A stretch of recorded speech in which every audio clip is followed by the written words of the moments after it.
Feni general হাসপাতালের সামনে স্বজনদের সঙ্গে দাঁড়িয়ে বাবার লাশ গ্রহণের অপেক্ষায় শিশু আরাফাত। বাবা হত্যার ঘটনা বর্ণনা করতে গিয়ে বাকরুদ্ধ সে।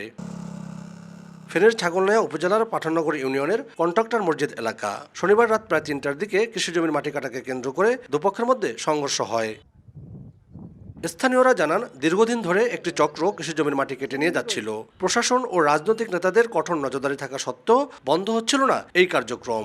সম্প্রতি এ নিয়ে বিএনপির সমর্থকদের দুটি গ্রুপের মধ্যে উত্তেজনা তৈরি হয়। মোবাইল টাকা চাইছে 50,000 টাকাই করতে গেলি তো এই মনে করেন লাভ চেনি উইসেনি শুরু। শনিবার গভীর রাতে সেই উত্তেজনা রূপ নেয় সংঘর্ষে। এতে গুরুতর আহত হন ৩ জন। পরে তাদের ফেনী জেনারেল হাসপাতালে নিয়ে গেলে কর্তব্যরত চিকিৎসক হোনা মিয়া নামে একজনকে মৃত ঘোষণা করেন।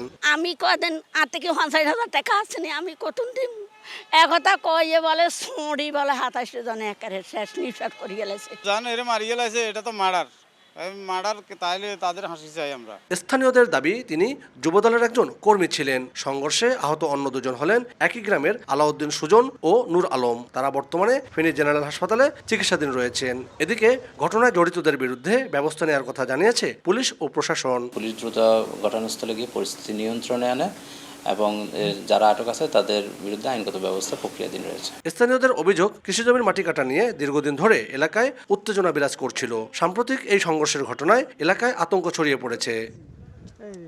আতিয়া সজল, সময় সংবাদ, ফেনী।